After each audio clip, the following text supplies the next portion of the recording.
All right, so let's start this broadcast with the big story that we are tracking on WION at this hour. After 8 long months, the war in Ukraine is getting increasingly worse and uglier by the day. And in the latest, amidst the ferocious bid for the control of the southern part of Ukraine, Sevastopol in Crimea has come under a drone attack. Now, the attack has been described as the most massive one on the peninsula by the Russian-backed governor of the port. Now, the Crimean authorities have said that all these drones that staged the attack on Sevastopol were successfully shot down by Moscow's Black Sea Fleet.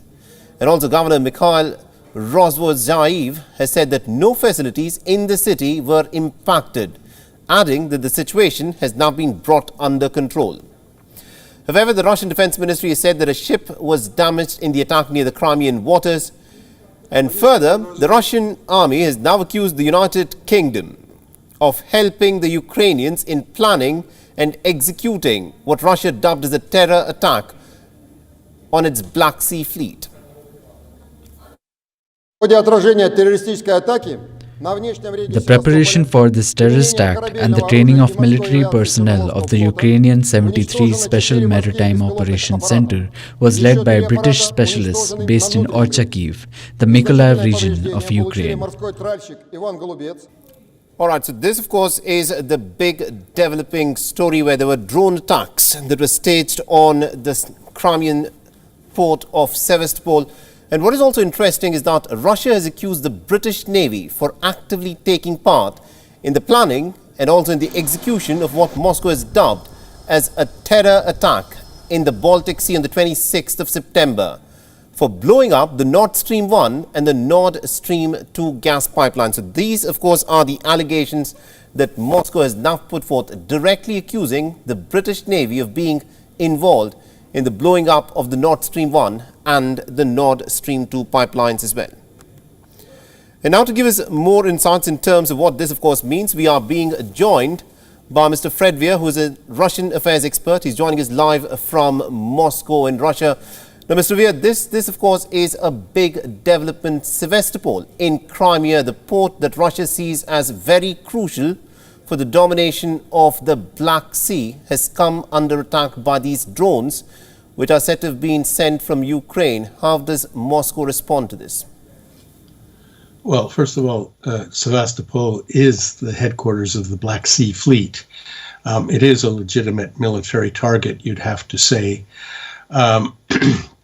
So the terrorism charges which both sides use against the other probably don't apply. What it does show is that this is a full-scale war between two more or less peer-level opponents. And the Ukrainians, of course, are getting their weaponry and materiel from the West. There's no secret about that. And there's also no secret that Western intelligence agencies have been helping them a lot with information and so on. And it has also been recorded that there was American reconnaissance drone in the neighborhood throughout that attack in neutral airspace, but nevertheless clearly observing what was going on. So this is, I know it's controversial to say that it's a proxy war, but it definitely is. But the Russians, Mr. Weir, if I can in fact interrupt you there, but the Russians are now accusing the United Kingdom's Navy of being directly involved in the attacks on the Nord Stream 1 and Nord Stream 2 gas pipelines that have taken. So this is no longer just a proxy war. This, according to the Russians, has now brought the United Kingdom directly in conflict with Russia by one, planning, and also in the execution of the attacks in the Black Sea.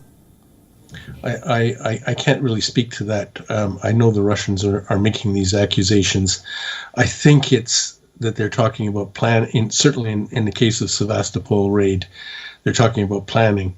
The Nord Stream 2 and 1 pipeline blasts are a really serious matter. Somebody did that. And it is an act of war. But I think some sort of proof would have to be put forward. Anyway, yes, the war is escalating, and the accusations, the rhetoric surrounding it, the war propaganda, is also going through the roof. This is the reality. But as for the Sevastopol raid, it probably was more symbolic. Doesn't seem to have done much damage. But it was sophisticated and well coordinated. 9 aerial drones and 7 undersea water drones attacked the port. That is quite an amazing thing, and very little damage. One minesweeper was apparently damaged, but it as a media victory, it's huge for the Ukrainians, and the Russians have pulled out of the grain deal in response. It's clearly they're stung by this, and this is this kind of thing that the Ukrainians do, very high-profile raids that might not do a lot of material damage, but really hurt Russia's image, make Russians look really bad. This is another one of those things, and it's clear that Russia hates that. Right. Now, my final question to you, Mr. Weir, is, because the Russians are making some very strong allegations here and accusations. They've said that the United Kingdom is involved in the planning even of this drone attack. So the question that I want to ask you is, how do you think Russia will now respond to this? I think you've seen it. They pulled out of the grain deal. I don't think that there's going to be a military response to the British or the Americans or anything. I think the Russians are very aware of how quickly and badly that could all get out of hand if they started striking back in some kinetic way. Right. So I don't think they will do that. But the political rhetoric definitely heating up. The rhetoric is definitely heating up. It'll be interesting to see as to how the Russians, of course, respond after this. Thank you very much indeed, Mr. Weir, for joining us from Moscow and getting us those insights there. Thank you. I'm also told that we are now being joined by Lieutenant Colonel Glenn Grant, who's a security and defense expert at the Ukrainian Institute. Now, Colonel, thank you very much indeed for taking time out and speaking to us here on Beyond. Now, what we have witnessed unfold in Sevastopol is a clear and a very big escalation. There are drone attacks that are being staged on essentially the headquarters of the Black Sea Fleet. And the Russians are also accusing the United Kingdom of being involved in the planning. How do you respond to this? Well, I mean, the first thing is it's not an escalation. How can you call something an escalation when someone's fighting back against people actually attacking your capital city? I mean, if someone attacks your capital city, you fight back. And actually, that's Ukraine territory, so they're perfectly entitled to fight back in their own territory. So I don't think it's anything plus. What it is showing that Ukraine is beginning to get the capacity to fight back in a much, much better way than they've had before. And that's not escalation. That's just actually what you do in war. Now, that's how the Russians would actually, term this attack that has taken place on Sevastopol. That's what the Russians are in fact saying, that this is a serious escalation. This is also a serious breach in terms of how they say the grain deal, which has been struck. They've now pulled out of the United Nations brokered grain deal, which allowed Ukraine to in fact export grains from the Black Sea. Do you think this is now going to escalate further from here on? No, I don't think so, because I don't think that Russia's actually got any capacity to escalate other than going nuclear, and I don't think they want to do that. It would be foolish on their part if they did so. So I think that a lot of this is actually talk on the part of the Russians. I mean, they're fighting as hard as they can and killing as many people as they can already, and have been doing so for 6 months. So it's very difficult to actually see what else they can do. And let me just remind viewers that the grain deal is something that they need badly, not just Ukraine. So they're not going to mess that around in a hurry. No, they've already announced that they are pulling out of it. They've said that they are suspending that grain deal and they would not want to comply with the clauses of the grain deal that would allow for the grains to be exported. This is what they've now said in terms of suspending. They're talking about Ukraine, not themselves. They'll carry on doing what they want to do themselves, whether that's taking grain out or bringing weapons back from Syria. I don't see they're going to stop selling their own grain in a hurry. They'll just try and stop the Ukrainians selling grain. Absolutely. Now, the other big accusation that Russia has now leveled is the direct involvement of the United Kingdom's Navy. They've said that the United Kingdom's Navy was involved both in the planning and also in the execution of the attacks that took place on the Nord Stream 1 and the Nord Stream 2 pipeline. This is a serious accusation, don't you think so? Yeah, but no, it's not. It's nonsense. I mean, come on. All Russia has been doing since the beginning of the beginning of the war in 2014 is lying.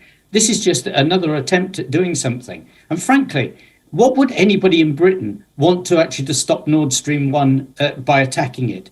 It's a foolish thing. You must remember that in the maritime world, it is very easy to see where ships are. Right. So if there was a British ship anywhere around near Nord Stream 1, it would have been obvious from the very beginning. Everybody would know in the region, and other countries from satellites. So nobody's going to swim there from Scotland to blow this up. You'd have to have a ship, and people would know if there was a ship or something there. So but Colonel, you know what the Russians would say? They would say that if they wanted to stop the gas flowing through the Nord Stream pipelines, they just have to turn off the tap, and they don't need to blow the Nord Stream pipelines themselves for the gas to stop flowing. Of course, that's what they would say about themselves. But to accuse someone else of blowing it up is complete nonsense, because you just have to have a ship there, right, and everybody would see it. And you just can't do things like that without people around in the region knowing that you're actually doing it. You can't sneak a submarine around there without people knowing about it. The world is much more open than that. So this is just Russian talking. My final question to you, Colonel, is this. We've been talking about, and what Russia has been saying is that this is a proxy war by the West between Russia. This is not a war between Russia and Ukraine, but rather this is a sort of a test of armed strength between Russia and the NATO military alliance. And now with the Russians accusing the United Kingdom's Navy of being directly involved in the planning and also the execution of these operations, does this now mean that it's no longer a proxy war, but a direct confrontation between the members of the NATO military alliance and Russia? Okay, let's be quite clear. If Russia had not invaded Ukraine, there would be no war. So this is not that, NATO didn't start this war. America didn't start this war. British Navy didn't start this war. It was started by Russia, continued by Russia, and is continuing by Russia. All right. Now, just to play the devil's advocate, Colonel, just to play the devil's advocate, the Russians have turned around and say that the reason why the war has come to where it has, the reason why the war even started is because the NATO military alliance was trying to extend its borders further eastwards towards the borders of Russia. And this is something that was not acceptable to Russia. How does NATO respond to them? No, it's quite simple. Countries that want to join NATO are allowed to join NATO. And I just remind you the words of the Latvian foreign minister, who said, if we had not been members of NATO, we'd have been like Bucha now. We'd have been invaded by Russia. And that's quite obvious. Just like Georgia, just like Ukraine, Latvia would have been there if it had not been in NATO. And that's why countries join NATO. This is not NATO going eastward. This is countries, former Soviet countries, running to get some protection from Russia. And they will continue to do so, just as Ukraine is trying to do now. Get protection from Russia. Very interesting. I don't think that there's a perhaps common ground which perhaps Russia and the leaders of the NATO military alliance would want to sit and discuss. But thank you very much indeed, Lieutenant Colonel Glenn Grant, for joining us and getting us those insights. Thank you.